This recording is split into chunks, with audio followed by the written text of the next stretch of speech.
buenos días. El Templo Evangélico Alianza Cristiana y Misionera le da la más cordial bienvenida y le invita a ponerse en pie para cantar juntos la doxología.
Les invito, hermanos, a que abran sus Biblias en el primer libro de Reyes.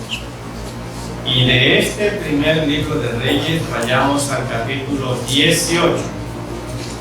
Primer libro de Reyes, capítulo 18. Y vamos a leer los versículos del 41 al 46. Y lo vamos a hacer de una manera alternada. Voy a empezar leyendo el 41, ustedes el 42 y terminamos juntos en el 46. Amén. Amén. Primer libro de Reyes, capítulo 18, versículos del 41 al 46. Entonces Elías dijo a Acab: sube, come y bebe, porque una lluvia grande se oye.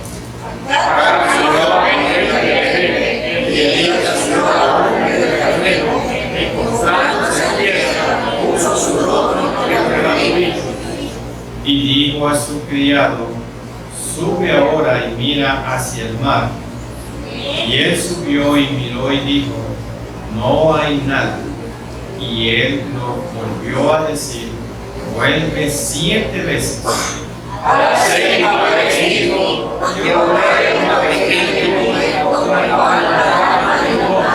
Que se sube del mar.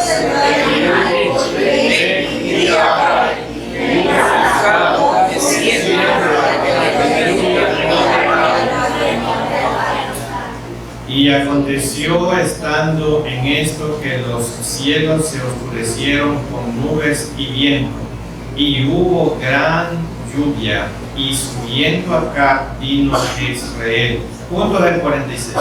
Y la mano de Jehová estuvo sobre Elías, el cual ciñó sus lomos y corrió delante de Acab hasta llegar a Jezreel. Oremos. Soberano Dios y nuestro buen Padre Celestial, gracias te damos por su amor, por su misericordia. Gracias le damos, Padre, por permitirnos estar como su iglesia, juntos, reunidos en armonía para alabar y glorificar su santo nombre. Su palabra nos dice que debemos de orar por las personas que están en autoridades, en eminencia. Oramos, Señor, por los presidentes de todos los países que componen este planeta Tierra, por sus ministros, sus colaboradores, toda persona en autoridad. Señor, que ellos puedan llegar al conocimiento de su palabra y ahora sí, mediante este conocimiento, puedan tomar decisiones correctas para la conducción acertada de los diferentes países. Oramos por Ecuador, oramos por Israel, la Franja de Gaza, Rusia, Ucrania, países que están en un conflicto bélico. y el Ecuador en un conflicto de narco-guerrilla, narco-delictiva en todo nuestro Ecuador, especialmente la ciudad de Guayaquil, la ciudad de Esmeralda, la ciudad de Durán, ciudades que están inmersas en el temor de las drogas. Oramos, Señor, para que usted continúe tomando el control de esta situación y dándole la sabiduría a nuestro presidente para que continúe sin temor dando las directrices que se necesitan para restablecer la paz y el orden en el Ecuador. Y oramos también, Señor, por las personas que están enfermas, personas que están atribuladas en su salud. Oramos por el hermano Rafael Rendón. Señor, que su mano de gracia esté sobre ellos, proveyendo la sanidad que su soberana voluntad desea para él. Y de la misma manera oramos por su señora esposa, que le dé la fortaleza para poder estar sobrellevando esa carga. Oramos también por aquellos hermanos que están en franca mejoría y otros que están en tratamiento, la hermana Gina Velarde, hermana Rosa Quimí, que está en franca mejoría. Y oramos también por otros que han perdido seres queridos, que su fortaleza esté con ellos, guiándolos y dirigiéndolos. Y Señor, oramos por nosotros, los que estamos aquí en tu templo, que podamos predisponer nuestras mentes y corazones para poder escuchar y obedecer su palabra. Lo rogamos en el nombre que es sobre todo nombre, el nombre de nuestro Señor Jesucristo. Amén. Vamos a estar en la casa del Señor, donde Dios nos permite bendecir, honrarlo y santificar su santo y precioso nombre. En este momento vamos a cantar el himno número 12, que lleva como título Al Dios de Abraham, Logro.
Dios el Padre es alabado por su creación, por su providencia y por su redención.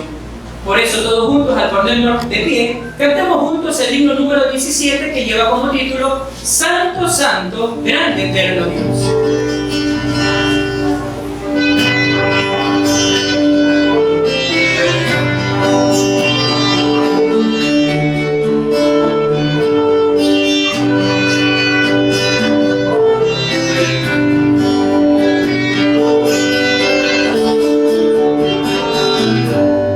Santo, Santo, grande eterno Dios.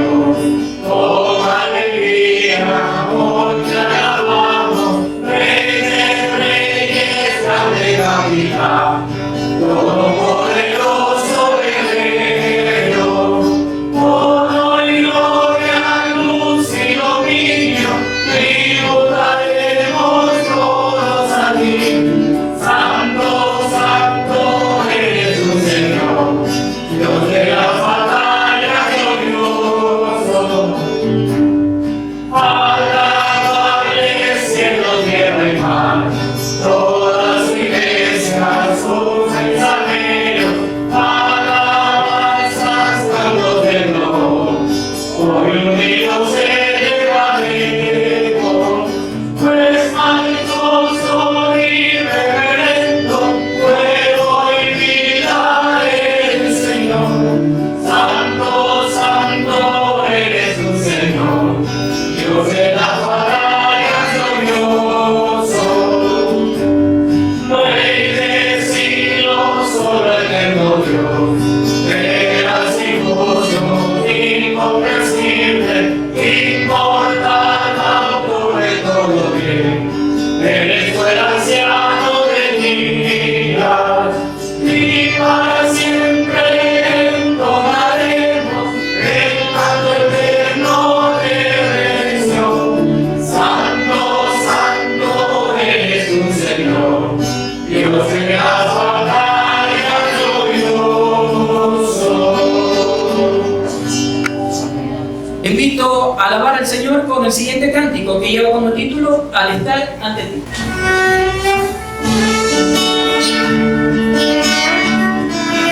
Esta es la oportunidad que usted tiene para rendirle su alabanza al Señor. Tiene libertad para cerrar sus ojos, para levantar sus manos y para poder bailar.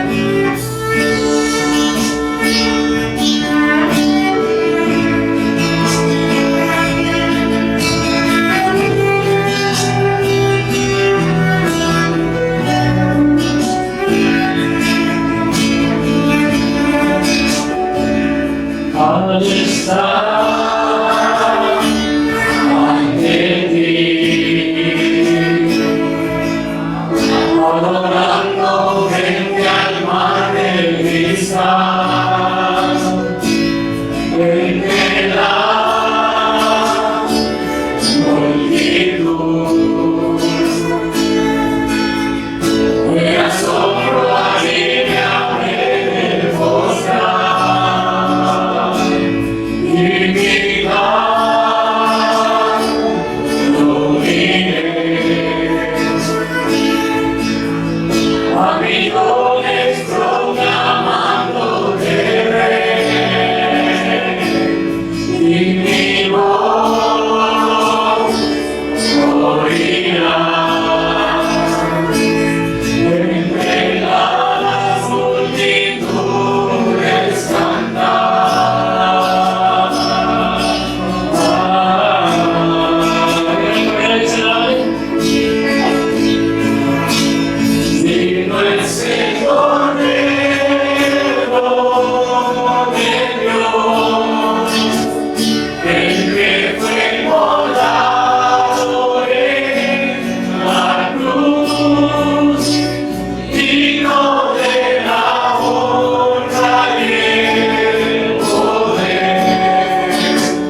para cantar de gloria en gloria.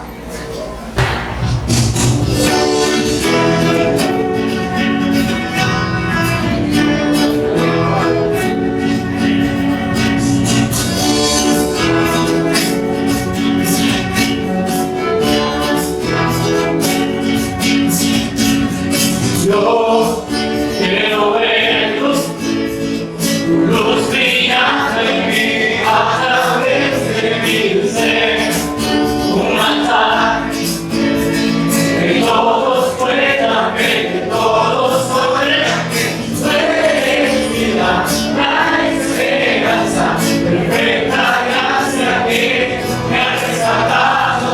Tú eres vida, la esperanza, perfecta gracia que me ha rescatado. Ya no vivo yo, Cristo vive en mí. Mano quiero ser en tus manos. Ya no vivo yo, Cristo vive en mí. Mano quiero ser en tus manos. En gloria, te veo yo. De gloria en gloria, transformado soy por tu Espíritu.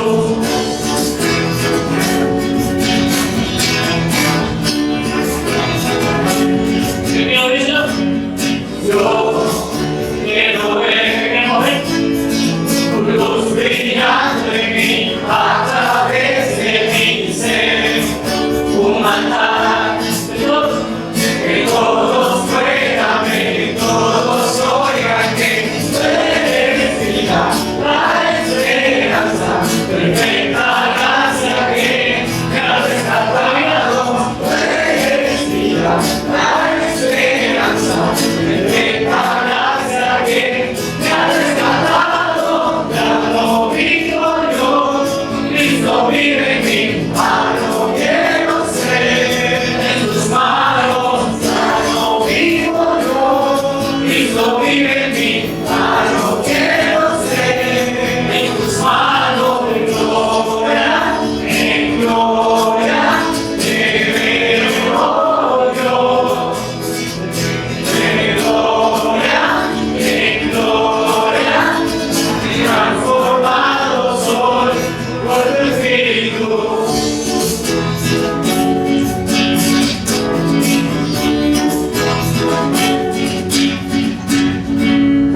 Transformados. Amén. Y seguimos en el proceso de transformación. Hermanos, permitamos que el Santo Espíritu de Dios que mora en cada uno de nosotros abra nuestro entendimiento y nuestro corazón para poder escuchar y obedecer su palabra mediante el mensaje que nos trae el pastor Samuel y Vicencio Burgo con el tema: Dios es nuestro refugio y consuelo. Dios es nuestro refugio y consuelo. Escuchemos con mucha atención y démosle toda reverencia. En el primer libro de Reyes, desde el capítulo 17, Elías predice la sequía que duró más o menos 3 años, 6 meses.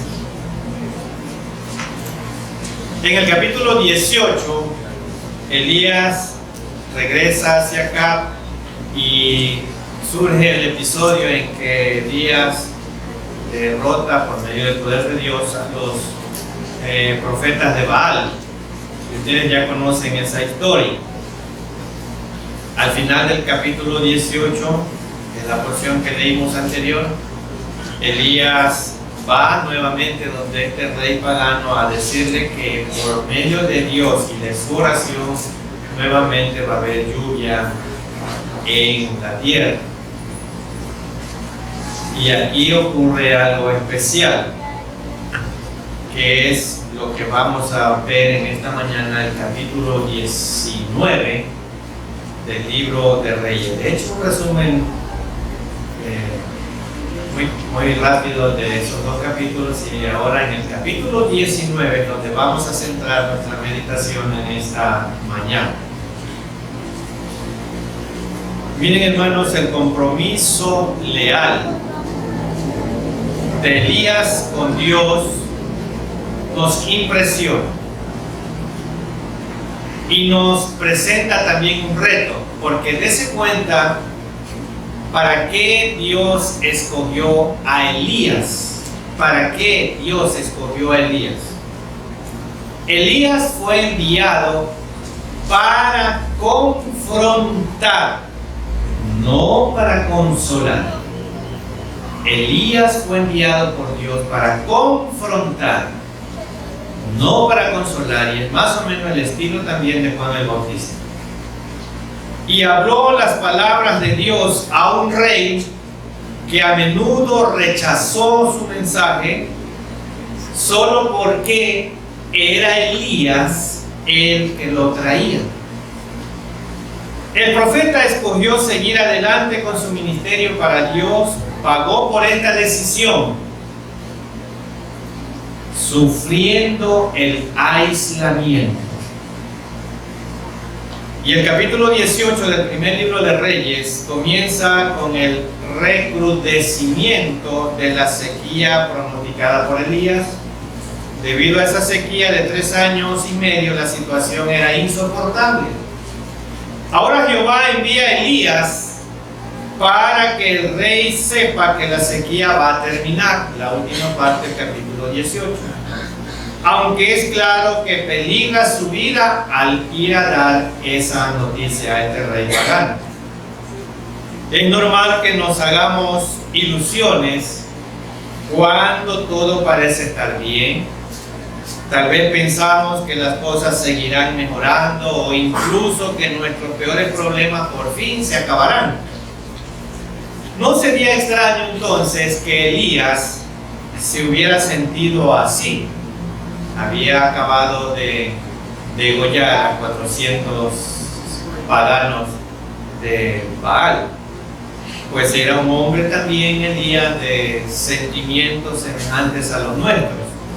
Y lógicamente humano que era. Y voy a leer solo la parte de Santiago 5:17. No pierdan el primer libro de Reyes 19, porque vamos a salir y vamos a volver nuevamente a la porción base, que es el primer libro de Reyes capítulo 19. Eso ténganlo ahí, porque vamos a contar una historia, y dentro de los mensajes, este es un mensaje que los eruditos le han puesto mensaje narrativo, así que vamos a narrar una historia. Voy a leer Santiago 5:17, no pierda la cita del primer libro de Reyes 19, porque vamos a volver. Elías era hombre sujeto a pasiones semejantes ¿a quiénes? A las nuestras, y oró fervientemente para que no lloviese, y no llovió sobre la tierra por 3 años y 6 meses. Eso está en el capítulo 17, como ustedes saben de Reyes. Para Elías, hermanos, sus sufrimientos están lejos de terminar. Pocas horas después sentirá tanto miedo, tanto desánimo, que va a desear morirse. Y uno no se puede explicar por qué razón un profeta, un siervo de Dios valiente, valeroso, acaba de cumplir con lo que Dios le ha mandado, erradicar la idolatría de esos profetas ahí de Baal, y ahora está con miedo, con temor. Ahora sí vamos al primer versículo del primer libro de Reyes 19:1. Empezamos con la historia aquí. No se dejen distraer. Acab dio a Jezabel la nueva de todo lo que Elías había hecho. Acab es el rey, un rey pagano, y esta Jezabel es su esposa, pagana y muy mala también. Y entonces dice que Acab dio a Jezabel, a su esposa, la nueva de todo lo que Elías había hecho. Y Elías no era que lo había hecho él. Dios utilizó a Elías para que Elías cumpliera lo establecido por Dios con esos profetas. Pero el versículo dice que Acab dio a Jezabel la nueva de todo lo que Elías había hecho y de cómo había matado a espada a todos los profetas. Observen que el rey ni siquiera menciona a Jehová al relatar los sucesos. Es un hombre superficial que ve esos milagros desde un punto de vista meramente humano y se refiere a ellos como que Elías había hecho eso. Es obvio que no había aprendido a respetar ni a honrar a Dios. Veamos cómo reacciona su vengativa esposa. ¿Qué mensaje le envió Jezabel a Elías y qué significa? La reina se pone hecha una furia, llena de ira, envía a Elías esta terrible amenaza de muerte. Versículo 2. Entonces envió Jezabel a Elías un mensajero diciendo: así me hagan los dioses, y aún me añadan, si mañana a estas horas yo no he puesto tu persona como la de uno de ellos. O sea, le está diciendo a Elías: mañana tú vas a padecer lo mismo que le hiciste a mis profetas. Jezabel estaba furiosa por la muerte de sus profetas, porque ellos le habían dicho todo lo que ella quería escuchar, profetizando su futuro de poder, de gloria. Y este es el error muchas veces de la gente cuando está en liderazgo. Se llena de aduladores que lo único que quieren es hacerle cosquilla en el oído para escuchar mentiras y no la verdad de Dios.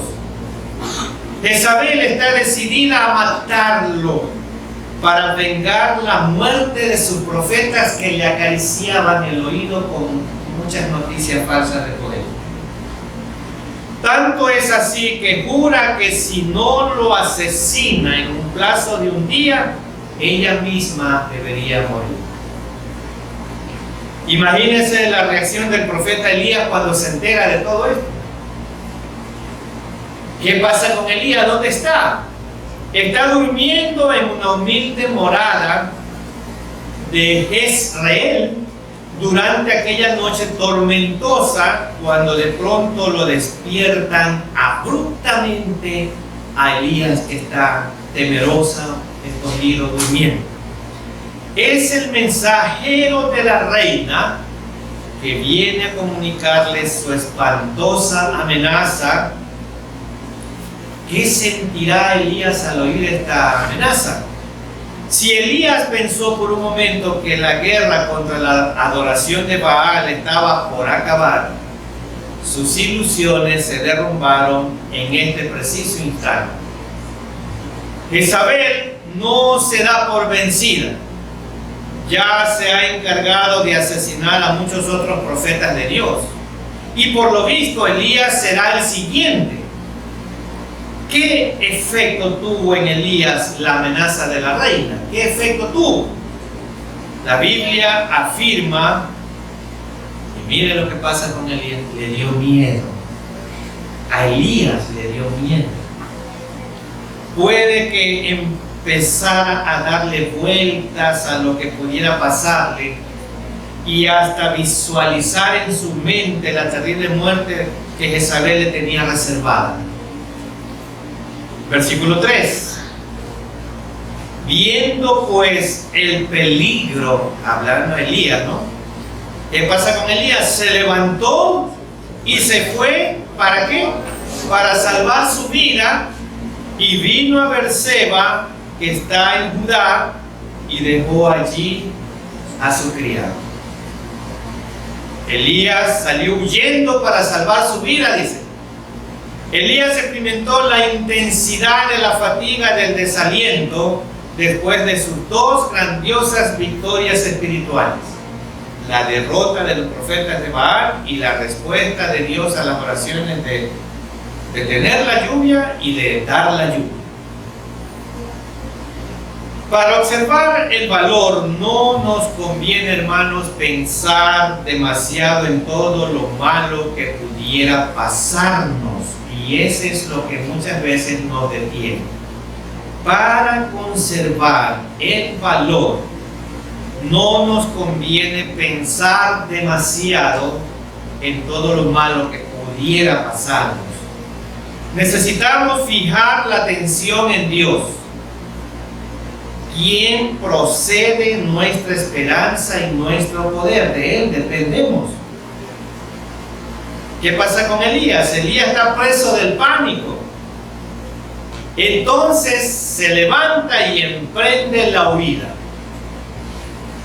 Atraviesa 150 kilómetros en dirección suroeste hasta llegar a Beerseba, ciudad situada cerca de la frontera sur de Judá.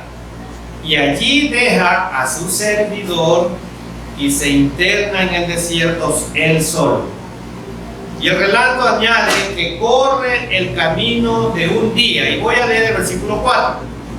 Y él se fue por el desierto un día de camino, y vino y se sentó debajo de un enebro, porque él ya había dejado a su criado antes.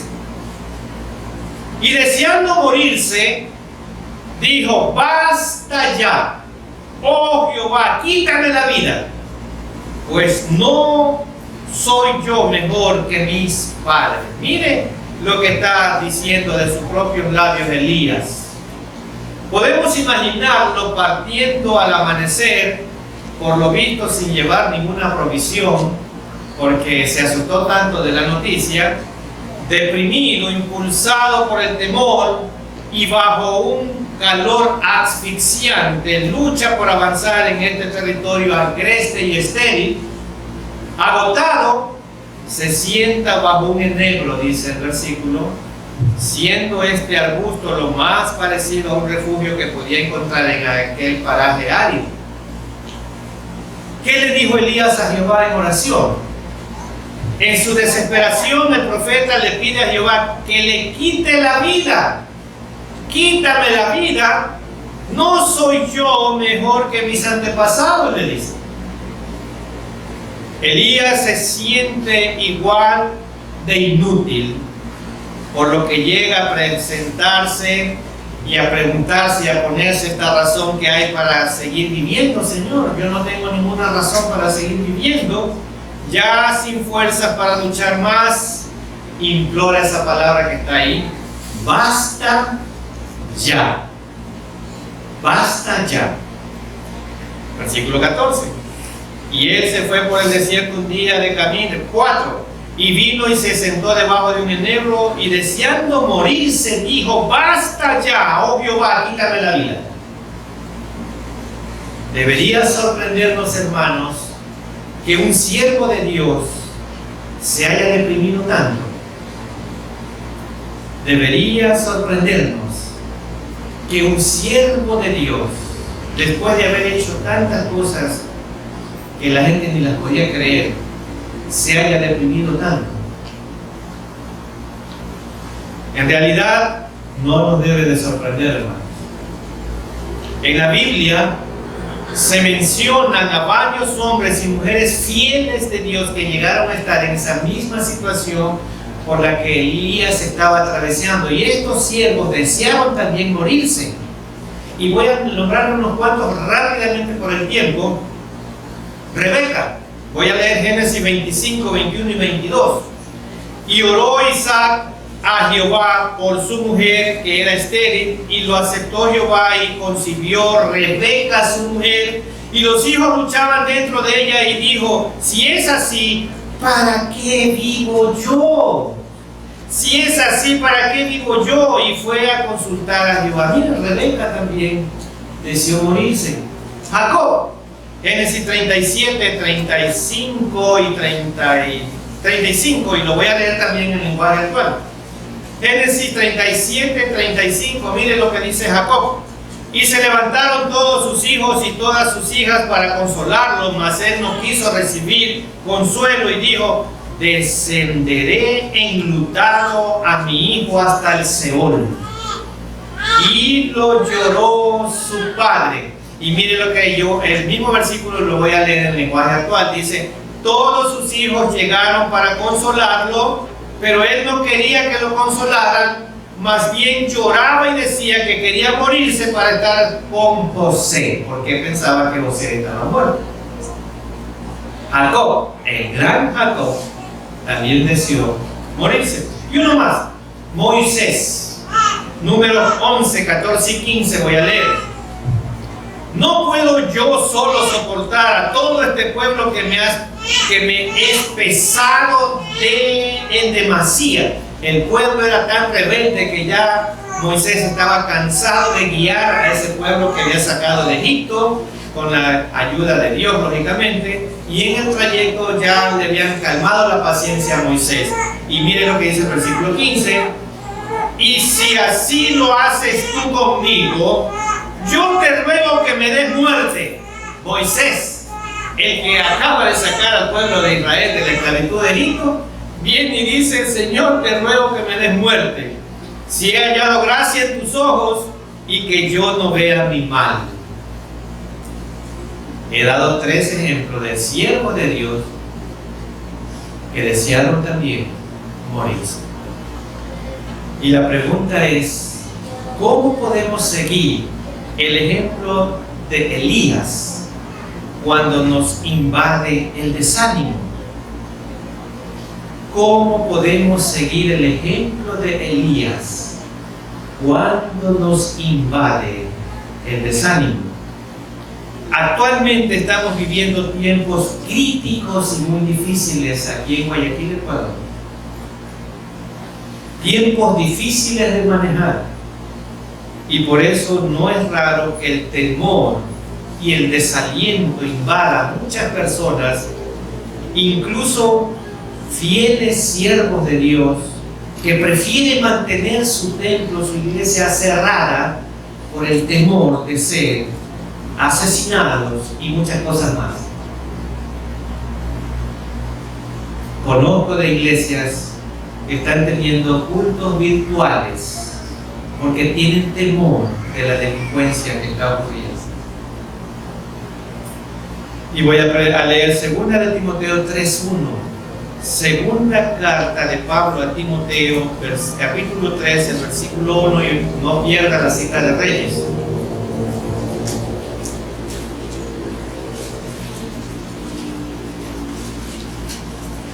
Amén. También debes saber esto, le dice Pablo a su joven y amado discípulo Timoteo. Esta es la última carta que Pablo le escribe a él. Y le dice Pablo que en los tiempos postreros días vendrán tiempos peligrosos.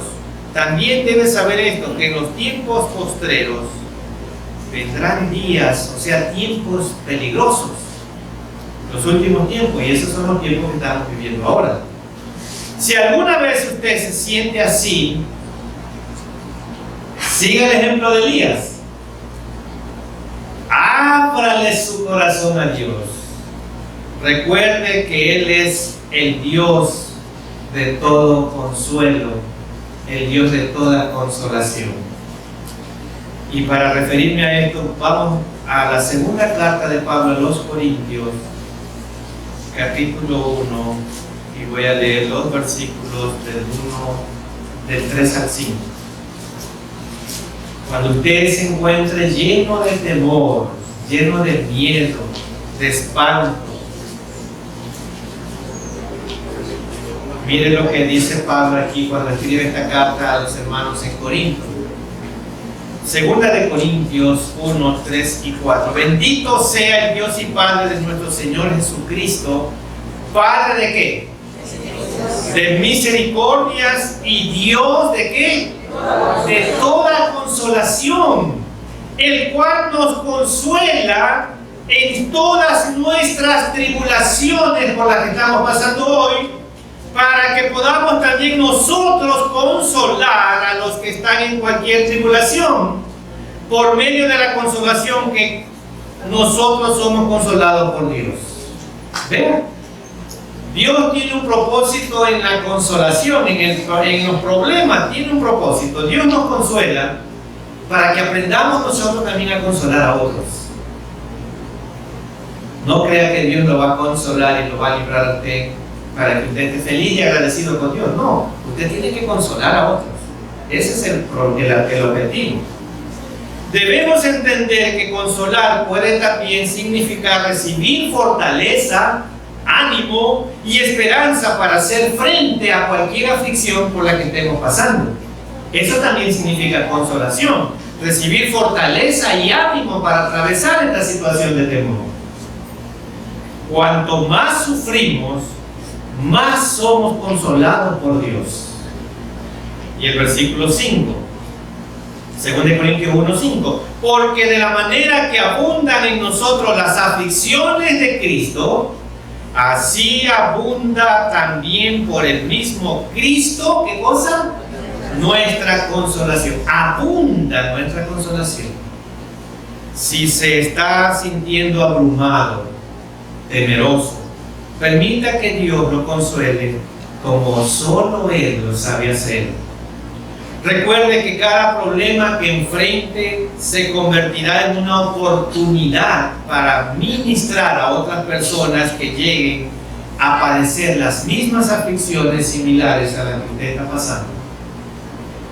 Veamos cómo Dios consoló a Elías. Dios cuida a su profeta. ¿Cómo se valió Dios de un ángel para mostrarle la bondad a su afligido profeta? Veamos cómo Dios lo consuela a Elías. ¿Por qué es un consuelo saber que Dios sabe todo sobre nosotros y conoce también nuestras limitaciones? Y eso también debe de ser un consuelo para nosotros. Dios nos conoce, sabemos hasta dónde podemos aguantar. Y voy a leer, así vamos a la porción de base que es en Reyes 19, voy a leer versículos 5 y 6, la porción de base. Y echándose debajo del enebro se quedó dormido, y he aquí luego un ángel le tocó. Vean, Dios envía un ángel. Este ángel le tocó y le dijo: levántate, come. Está dormido Elías, ahora lo levanta para que coma. Entonces él miró, y he aquí a su cabecera una torta cocida sobre las ascuas y una vasija de agua, y comió y bebió y volvió a dormirse. O sea, estaba tan débil que una vez que comió esa torta, tomó agua, de nuevo se quedó dormido. Se quedó dormido don Elías.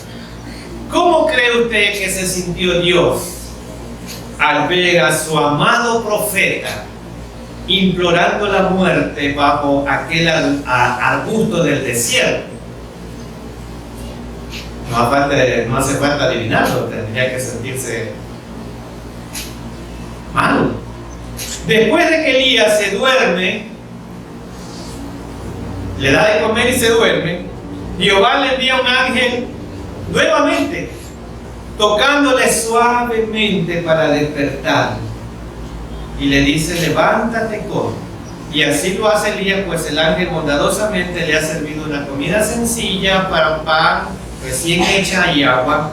Y el relato sigue diciendo que el profeta entonces come y bebe y luego se vuelve a dormir. Ni siquiera menciona que le dé las gracias al ángel. ¿Será que está tan descorazonado que ni es capaz de hablar? Está recibiendo una ayuda de un ángel y ni siquiera le da las gracias, sino que se queda dormido. Versículo 7.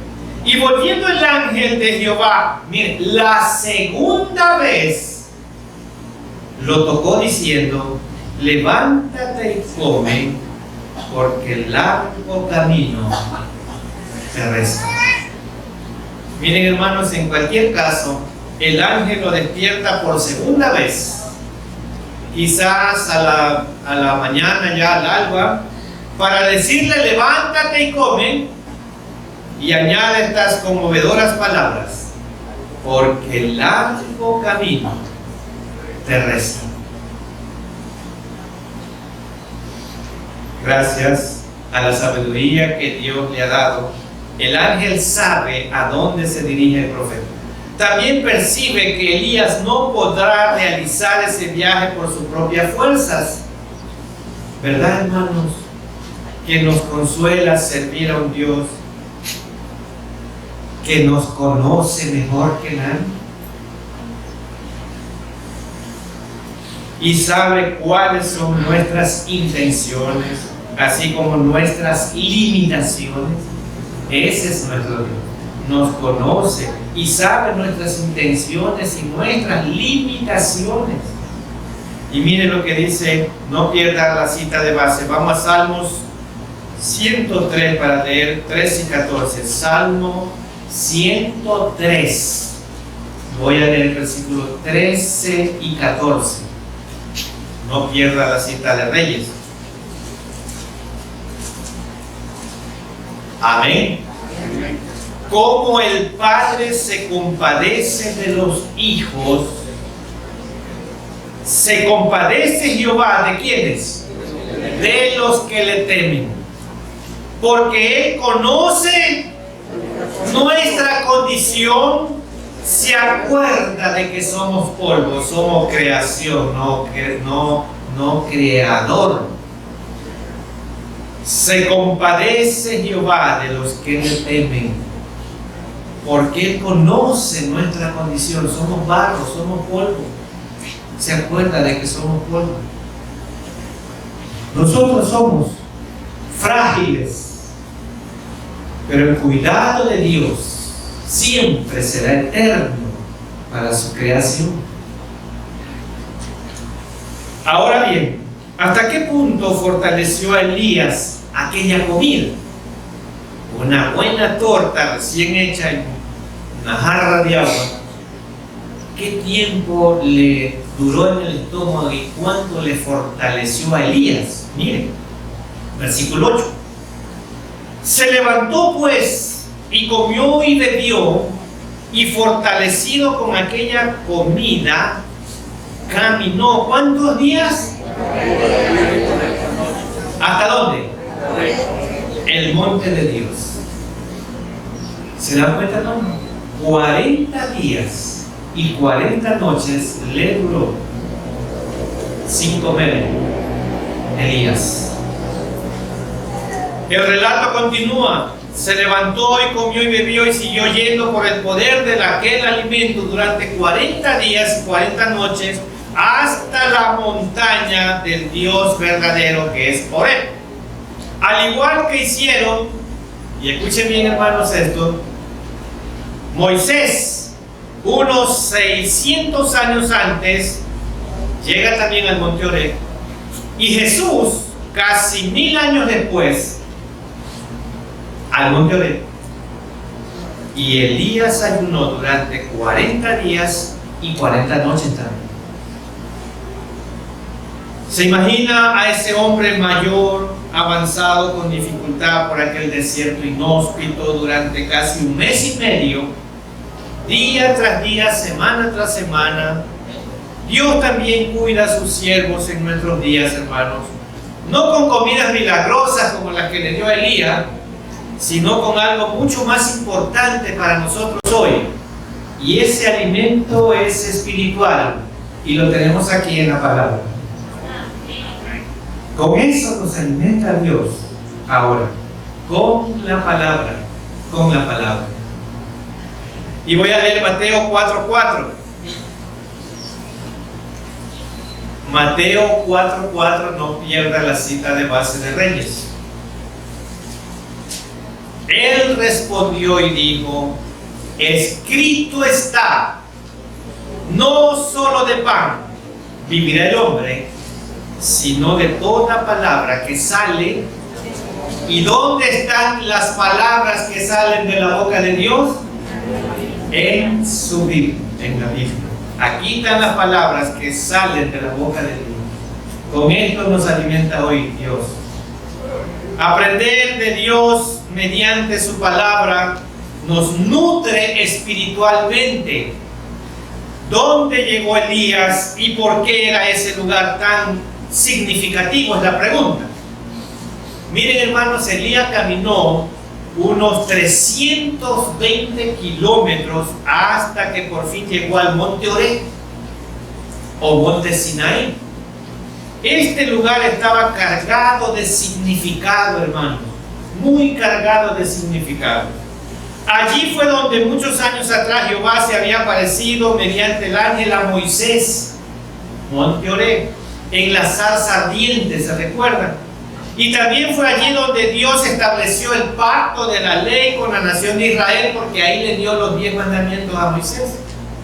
Y ahora es en ese mismo lugar donde Elías busca refugio, en una cueva. Voy a leer de la cita de base, el 8. Se levantó pues y comió y bebió, y fortalecido con aquella comida caminó 40 días y 40 noches hasta Oré, el mismo monte, el monte de Dios. ¿Qué le preguntó el ángel a Elías y cómo respondió? ¿Por qué estaba Elías tan abatido? En el monte Oré, la palabra que Jehová le dirige al profeta, obviamente mediante el ángel, consiste en una sencilla pregunta. ¿Quiere saber qué es lo que Elías estaba haciendo allí?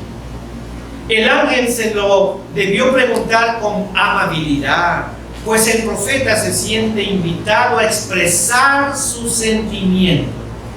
Y esto es lo que, después de que el ángel le pregunta, Elías es como que derrama lo que tiene dentro de su corazón delante del ángel y le dice, y voy a leer los versículos 9 y 10 de la cita de base. Y allí se metió en una cueva donde pasó la noche, y vino a él palabra de Jehová, el cual le dijo, ¿qué haces aquí, Elías? Él respondió, he sentido un vivo celo por Jehová, Dios de los ejércitos, porque los hijos de Israel han dejado tu pacto, han derribado tus altares y han matado a espada a tus profetas, y solo yo he quedado, y me buscan para quitarme la vida. Le dice absolutamente todo lo que hay en su corazón. Así que Elías se desahoga sin temor. Sus palabras revelan al menos 3 razones por las que está tan abatido. Y voy a señalarlas aquí. 3 razones por las que Elías está tan abatido. Número 1. Creo que su labor no ha servido para nada. Yo creo que Elías estaba pensando que su labor no había servido para nada. Y así muchas veces no sentimos nosotros. Creemos que todo lo que se ha hecho no ha servido para nada. Y eso también estaba pensando Elías.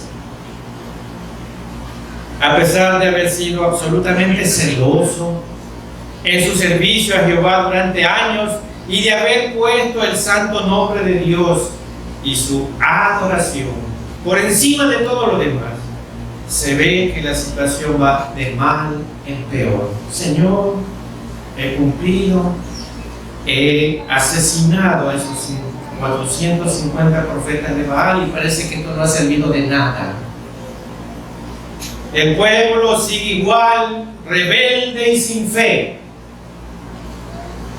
Y la religión falsa aún se extiende como la peste. Señor, no ha servido de nada lo que he hecho. Segunda razón por la que Elías se sentía desanimado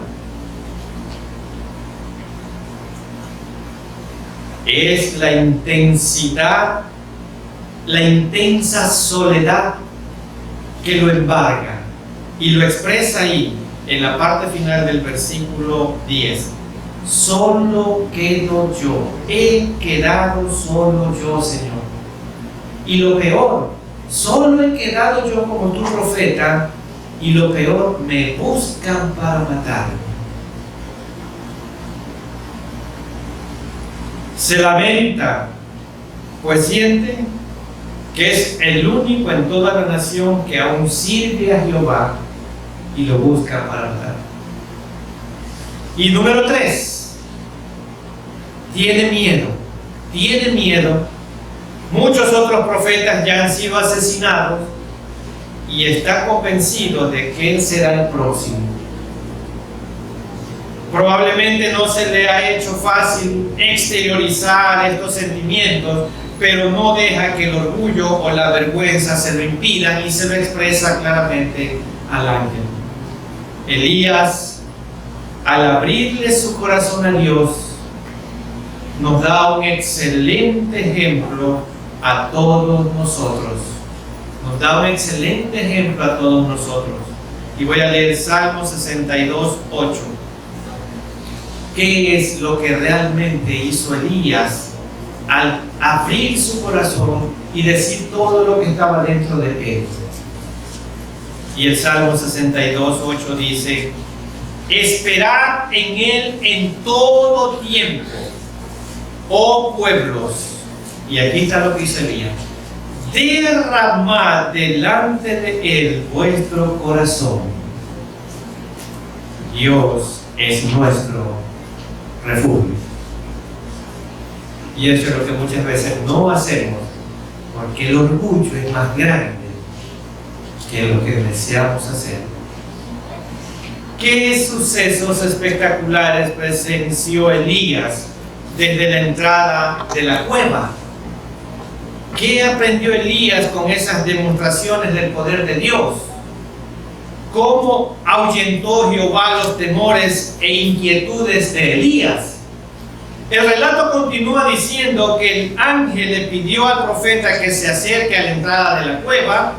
Él obedece sin saber lo que va a ocurrir. De repente se desata un intenso vendaval.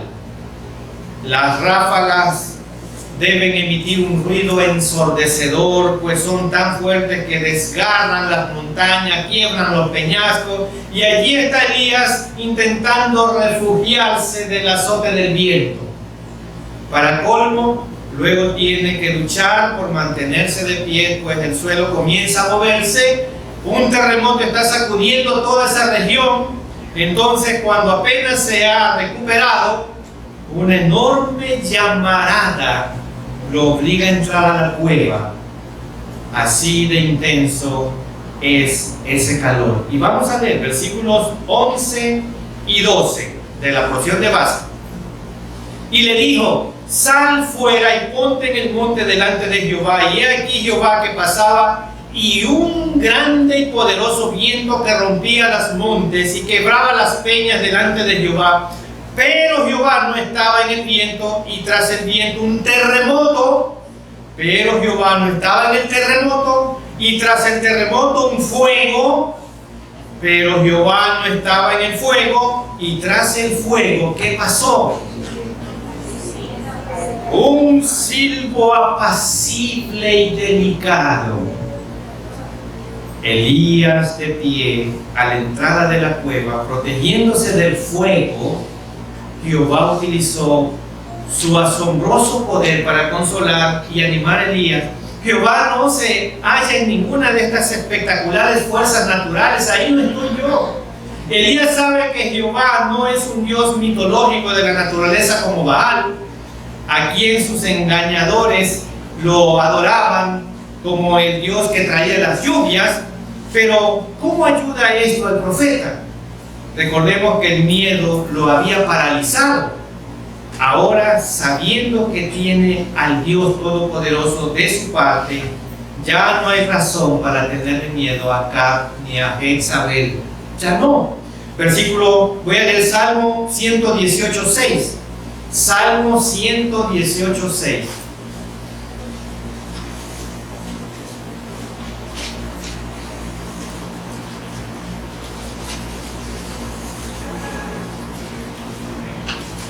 Amén. Jehová está conmigo. ¿Y qué dice ahí? No temeré. ¿Qué pasa? Lo que me pueda hacer el hombre. Jehová está con nosotros y no temeremos lo que puedan hacer las bandas delictivas aquí en Guayaquil, Ecuador. ¿Cómo le aseguró la voz calmada, baja a Elías que era valioso, que él era valioso? Mire, aunque quizás el profeta ya se sienta un poco animado, lo que la voz calmada, ese silbido suave, le dice a continuación es sin duda de mayor consuelo para Elías. Dios le asegura que lo valora mucho ¿Cómo lo hace? Le revela que lo que se propone hacerle en el futuro contra el culto de Baal en Israel. Le revela lo que se propone hacer contra el futuro culto de Baal en Israel. Y puesto que nada podría impedir que ese propósito se cumpliera, es obvio que la labor de Elías ha valido la pena. Además, Jehová todavía cuenta con él, pues le encomienda una nueva misión a Elías y le da instrucciones específicas para que él la pueda cumplir. Versículo 13: y cuando lo oyó Elías, cubrió su rostro con su manto y salió y se puso a la puerta de la cueva. Y aquí vino a él una voz diciendo: ¿qué haces aquí, Elías? Él respondió: he sentido un vivo celo por Jehová, Dios de los ejércitos, porque los hijos de Israel han dejado tu pacto, han derribado tus altares y han matado a espada a tus profetas, y solo yo he quedado y me buscan para quitarme la vida. Y le dijo Jehová: ve, vuélvete por tu camino, por el desierto de Damasco, y llegarás y ungirás a Hazael por rey de Siria. Vea, ya le tenía otro trabajo para Elías y él estaba desesperado, muriéndose. Y ungirás a Hazael por rey de Asiria. A Jehú, hijo de Nimsi, ungirás por rey sobre Israel. Y a Eliseo, hijo de Safat, de Abel Meola, ungirás para que sea profeta en tu lugar. Y el que escapare de la espada de Hazael, Jehú lo matará. Y el que escapare de la espada de Jehú, Eliseo lo matará. Elías estaba con mucho temor y pensaba que no había valido nada de lo que había hecho.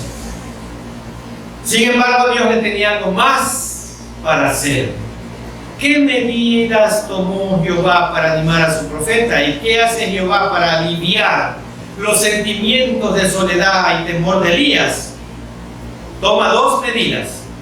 En primer lugar, le manda a ungir a Eliseo, pues este será el profeta que llegará a reemplazarlo.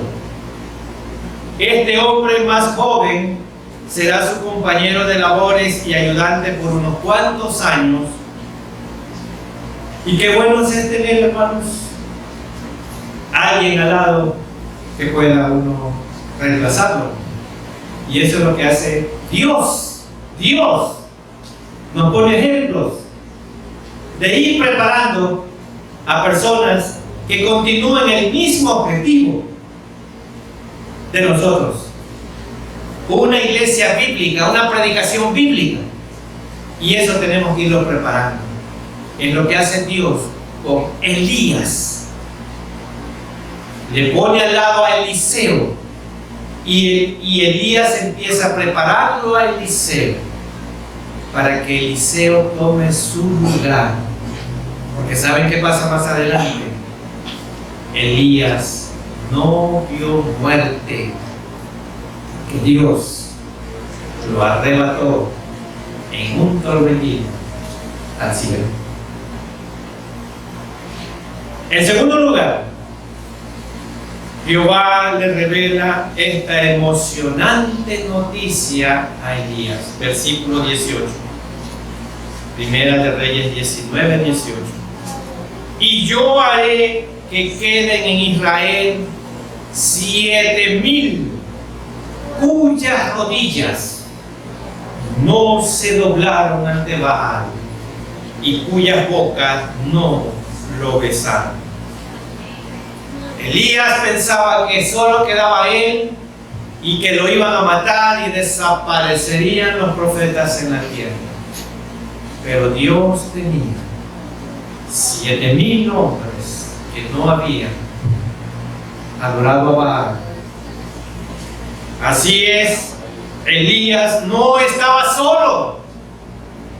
debe alegrarse muchísimo al enterarse de que esos miles de fieles israelitas se han negado a adorar a Baal.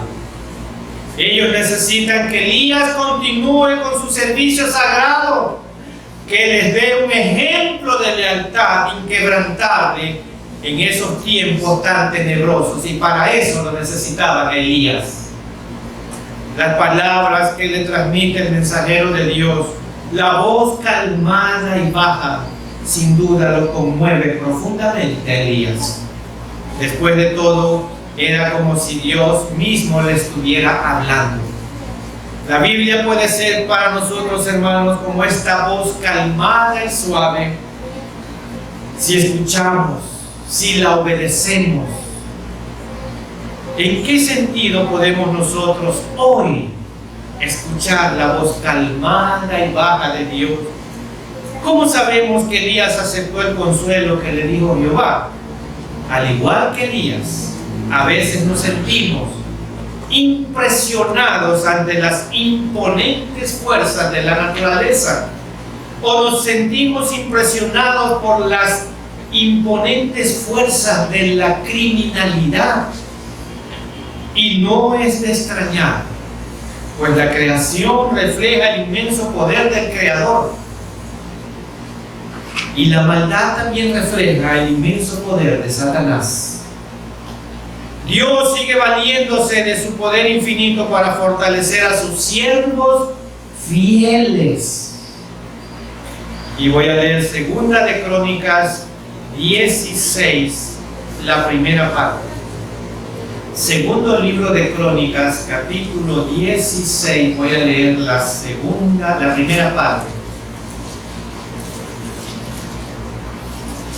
Porque los ojos de Jehová contemplan toda la tierra para mostrar su poder a favor de ¿quiénes? De los que tienen corazón perfecto para con Él. Locamente has hecho esto, porque aquí en adelante habrá más guerra contra ti. Pero lo que me quiero referir es a la primera parte. Porque los ojos, segundo libro de Crónicas 16:9. Porque los ojos de Jehová contemplan toda la tierra para mostrar su poder a favor de los que tienen corazón perfecto para con Él. Y esto no nos debe de llenar de temor, a pesar de todo lo que esté ocurriendo hoy en el Ecuador. La manera en que Dios nos habla hoy en día es mediante las páginas de su palabra. Y voy a leer Isaías 30:21. Isaías 30:21. Entonces tus oídos oirán a tus espaldas palabras que digan: este es el camino, andad por él, y no echéis a la mano derecha ni tampoco torzáis a la mano izquierda, porque ese camino lo dirige Dios si usted lee y escudriña su santa y bendita palabra. Cuando el pueblo de Jerusalén abandonaba la senda de Dios, Él los corregía, y lo mismo hará también por nosotros hoy. Pero cuando escuchemos su voz, su corrección, debemos estar dispuestos a obedecerla y a seguirla. En cierto sentido, la Biblia puede ser para nosotros como esa voz calmada, apacible, si escuchamos su guía. A través de sus valiosas páginas, Dios nos corrige, nos alimenta, nos confronta y nos da también su amor. Elías, aquel valiente y fiel profeta que tanto había luchado contra la adoración falsa, puso otra vez manos a la obra. Si nosotros también aceptamos de corazón las palabras inspiradas de Dios, o sea, el consuelo de las Sagradas Escrituras, podemos seguir también el ejemplo de fe de Elías. Y voy a leer Romanos 15:4. Romanos 15:4. Porque las cosas que se escribieron antes para nuestra enseñanza se escribieron a fin de que por la paciencia y la consolación de las Escrituras tengamos esperanza. No podemos tener ni esperanza ni consolación si no leemos y escudriñamos la palabra de Dios, porque ahí está todo lo que nosotros necesitamos hoy. El conocimiento de las Escrituras influye en nuestra actitud hacia el presente y hacia el futuro. Cuanto más sepamos de lo que Dios hizo en el pasado, mayor será la confianza que tengamos acerca de lo que está ocurriendo en estos días y en los venideros. Debemos leer la Biblia con diligencia para incrementar nuestra confianza en el hecho de que la voluntad de Dios es y será siempre lo mejor para cada uno de nosotros. Dios te está diciendo: pon tu mirada en mí en este tiempo de angustia, de temor. Dios quiere alimentarte, no del río de las noticias, de información desconcertante e inquietante, no de ese río de noticias. Dios quiere alimentarte de su palabra. Dios quiere alimentarte de su palabra, de la adoración, del poder, sobre todo poder, que es el temor de Dios. De eso sí te quiere alimentar Dios, no de las noticias desconcertantes e inquietantes que circulan ahora. Estamos seguros en un mundo inseguro.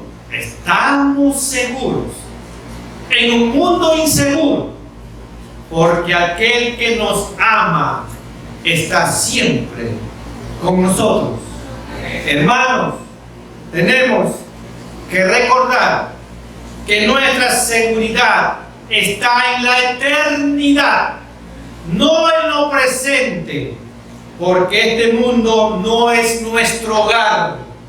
Este mundo no es nuestro hogar. Aquí somos peregrinos. Si estamos mirando solamente las circunstancias actuales, seremos conmovidos.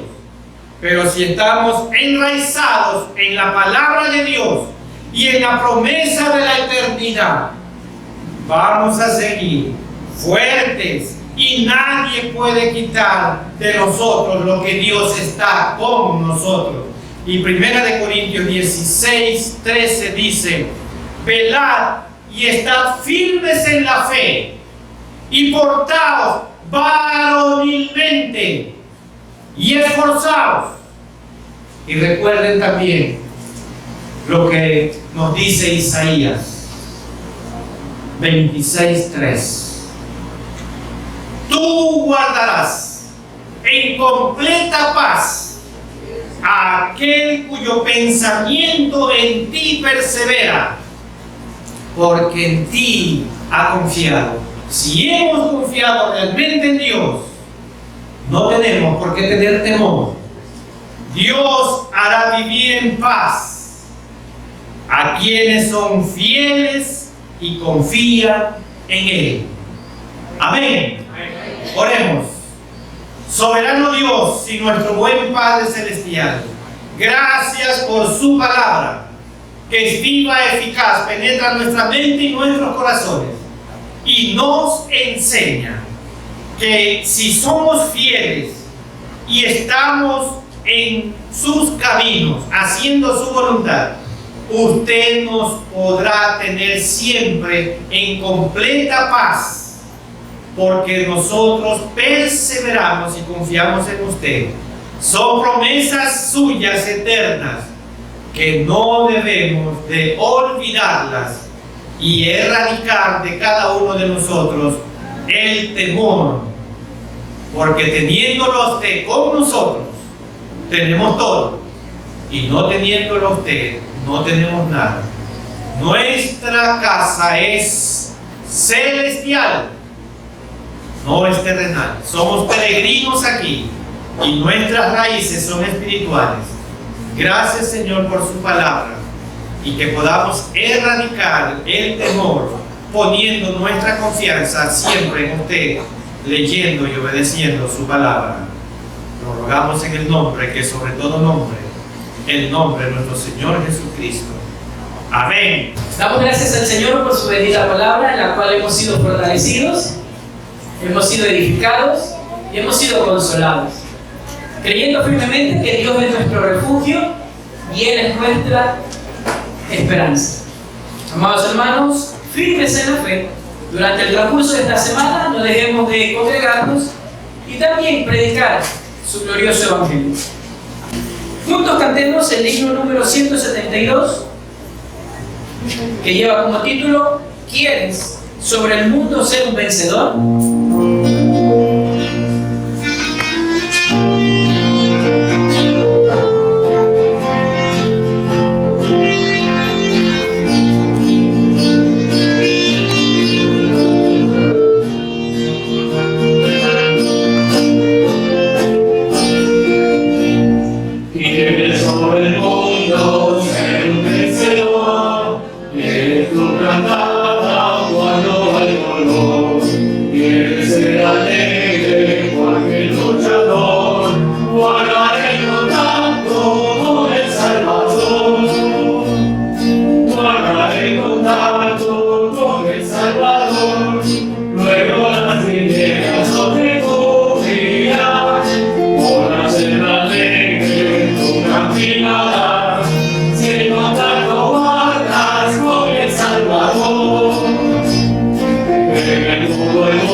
Celular.